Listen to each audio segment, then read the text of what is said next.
Hello दोस्तों, हमारे cooking show में आपका बहुत बहुत स्वागत है। आज हम बनाएंगे इंस्टेंट डोसा विथ मसाला और ये बहुत ही जल्दी बन जाता है। अगर आपका कोई भी प्लानिंग नहीं है डोसा खाने का और अचानक से आपको मन कर दिया है, तभी आप इसको बना सकते हैं। इसको बनाने के लिए पहले से आपको कोई भी तैयारी नहीं करनी है। और अभी बारिश का मौसम चल रहा है तो चटपटा खाने का बहुत मन करता है दोस्तों, तो प्लीज़ इसको ट्राई करें और बताएं कि आपको मेरी रेसिपी कैसी लगी। तो चलिए देखते हैं कैसे बनाया जाता है। तो सबसे पहले एक बाउल हम यहाँ पर सूजी लेंगे। सूजी अगर आपके घर में मोटा वाला है तो उसको आप पीस लें ग्राइंडर में डाल के इस तरह से। और एक कटोरी सूजी लेंगे तो एक कटोरी हम दही भी लेंगे इस तरह से। मेजरमेंट बिल्कुल परफेक्ट है, ऐसा ही आप भी डालिए। साथ ही हम एक चम्मच भर के इसमें बेसन डालेंगे और एक चम्मच हम आटा डाल लेंगे। साथ ही हम बिल्कुल 2 चुटकी करीब इसमें नमक डालेंगे। नमक ज़्यादा ऐड ना करें, इसमें बहुत ही ज़्यादा नमक का टेस्ट आने लगता है तो अच्छा नहीं लगता है दोस्तों। नमक बिल्कुल 2 चुटकी डालें और इसको अच्छा से इस तरह से मिक्स कर लें, किसी चम्मच से चाहे किसी से भी आप इसको मिक्स कर लें। बिल्कुल एक ही डायरेक्शन में मिक्स करना है इस तरह से। अभी इसमें पानी ऐड नहीं करना, अब बिल्कुल कुछ भी ऐड नहीं करना है यहाँ पर। बस इसको इस तरह से मिक्स करना है और आधे घंटे के लिए इसको रेस्ट पे रखना है। ये बहुत इंपॉर्टेंट चीज़ है दोस्तों। अब इसको हम आधे घंटे के लिए रेस्ट पे रखेंगे, तब तक हम मसाला तैयार कर लेंगे। तो मसाला तैयार करने के लिए मैंने यहाँ पर रखा है एक कढ़ाई और कढ़ाई में मैंने डाला है 4 चम्मच करीब सरसों तेल और राई।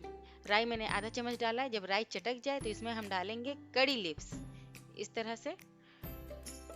और साथ ही इसमें डालेंगे आधा चम्मच बारीक कटा हुआ अदरक। इसमें हम डाल रहे हैं हरी मिर्च। इस तरह से हरी मिर्च को मैंने बड़े बड़े टुकड़ों में काट लिया है। फिर इसमें हम अनियन ऐड कर देंगे और टमाटर भी। अनियन को हमें ज़्यादा ब्राउन या फिर ज़्यादा नहीं पकाना है, बस इतना ही पकाना है कि इसमें फ्लेवर इसका प्रॉपर बना रहे। अब इस तरह से हम चला लेंगे। मीडियम फ्लेम पे इसको हम थोड़ा सा पकाएंगे 2 से 3 मिनट। उसके बाद हम इसमें डालेंगे नारियल। ये ताज़ा नारियल जो होता है दोस्तों वही है, इसको मैंने बारीक काट लिया है। और साथ ही इसमें डालेंगे स्वाद अनुसार नमक। नमक और मिर्च आप अपने हिसाब से डालें दोस्तों, जैसा आपको पसंद है। अब इसको हम इस तरह से चला लेंगे। बिल्कुल इसी तरह से हमें 2-3 मिनट चलाते रहना है जब तक टमाटर बिल्कुल सॉफ्ट ना हो जाए। तब तक हमें इसको चला चला के भून लेना है। 2 चुटकी मैंने यहाँ पर हल्दी डाला है। हल्दी बहुत ज़्यादा नहीं डालना है, बस कलर के लिए डालना है। अगर आप फर्स्ट टाइम बना रहे हैं दोस्तों, बिल्कुल आराम से बनाइए, बेझिझक बनाइए। बस रेसिपी मेरा फॉलो करें और आपका भी डोसा बिल्कुल आराम से बहुत ही अच्छा बन जाएगा। यहाँ पर मैंने डाला है अमचूर पाउडर और साथ ही आधा चम्मच मैंने डाला है सांभर मसाला। सांभर मसाला मैंने घर में ही बनाया। अगर आप सांभर का भी रेसिपी देखना चाहते हैं तो मैंने ऑलरेडी डाल रखा है, आप देख सकते हैं हमारा कुकिंग शो पे जाकर। तो उसमें मैंने सांभर मसाला ही बनाना बताया है, बहुत डिटेल में बताया दोस्तों, बिल्कुल परफेक्ट मेजरमेंट के साथ बनाया है।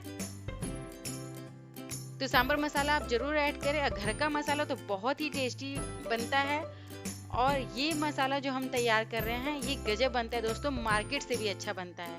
तो हरा धनिया मैंने डाला है। अब इसमें हम बॉयल आलू डालेंगे जो मैंने ऑलरेडी मैश करके रखा हुआ था। अब आलू डाल के हम इसको अच्छा तरह से भून लेंगे। यहाँ पर फ्लेम हम मीडियम ही रखेंगे। इसको इस तरह से मसाले के साथ हम मिक्स कर लेंगे। तो देखिए दोस्तों बन गया ना डोसे का मसाला, वो भी कितना जल्दी कितना फटाफट से। अब हम क्या करेंगे, फ्लेम को यहाँ बंद कर लेंगे। मसाला हमारा रेडी है, अब बस डोसा बनाना है। तो चलिए फटाफट से हम डोसे भी बना लेते हैं। तो यहाँ पर जो हमने बैटर तैयार किया था वो बिल्कुल ड्राई हो गया है। अब हम इसमें डालेंगे पानी।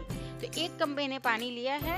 अब पानी को थोड़ा थोड़ा करके ऐड करेंगे और इस तरह से हम मिक्स करते जाएंगे, यानी एक बहुत ही अच्छा बैटर तैयार करेंगे। इस तरह से थोड़ा थोड़ा पानी ऐड करें दोस्तों। अब मैं इसको चला रही हूँ, देखिए किस तरह से मुझे मिक्स करना है।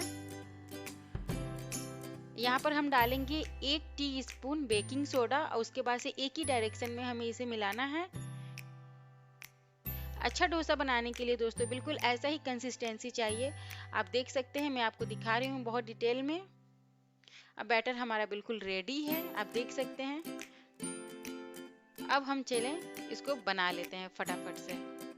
तो एक तवा लेंगे और तवा को बहुत अच्छा हीट करेंगे। बिल्कुल मीडियम फ्लेम यहाँ नहीं करना है, यहाँ पर हमें हाई फ्लेम रखना है। ये बहुत इंपॉर्टेंट है दोस्तों। ये जो ट्रिक है आप अच्छा से फॉलो करें। यहाँ पर फ्लेम हम हाई रखेंगे, थोड़ा थोड़ा पानी डाल के अच्छे साफ कपड़े से इसको पोंछ लेंगे। फिर हम डालेंगे बैटर और 1 चम्मच से इस तरह से डाल के हम फैला लेंगे। आप देख सकते हैं कि ये बहुत अच्छा डोसा बनने का निशानी है, जो बबल्स इसमें आ रहे हैं। इससे क्या होता है कि बहुत ही क्रंची डोसा बनता है। परफेक्ट मेजरमेंट है दोस्तों, इसलिए ये बहुत ही अच्छा इसमें बबल्स आए हैं। अब हम ऊपर से थोड़ा थोड़ा इसमें रिफाइंड ऑयल डाल लेंगे और अब हम रखेंगे मसाला। फ्लेम अब यहाँ पर आपको मीडियम कर लेना है। और देखिए डोसा हमारा बनके रेडी है। बस इसे हमें इस तरह से जैसे मार्केट में फोल्ड करते हैं वैसे हम फोल्ड कर लेंगे और ये सर्व करने के लिए बिल्कुल रेडी है दोस्तों। अब बिल्कुल क्रंची क्रंची हमारा डोसा बनके तैयार है। आपको मेरी रेसिपी कैसी लगी दोस्तों कमेंट करके जरूर बताएं। और देखिए मैं यहाँ पर नारियल की चटनी और सांभर के साथ इसे सर्व करने जा रही हूँ। नारियल की चटनी और सांभर का रेसिपी मैंने ऑलरेडी डाल रखा है, आप मायरा कुकिंग शो पे जाके देख सकते हैं। मेरे घर में सबको बहुत पसंद आया दोस्तों, आप भी बनाएं। अगर अभी तक आप मेरे चैनल को सब्सक्राइब नहीं किए हैं तो प्लीज सब्सक्राइब कर दें, बेल आइकन दबाएं ताकि मेरी आने वाली सारी वीडियोस आपको सबसे पहले मिल सके। फिर मिलते नई नई वीडियोस नई नई रेसिपीज के साथ, तब तक के लिए bye bye and take care.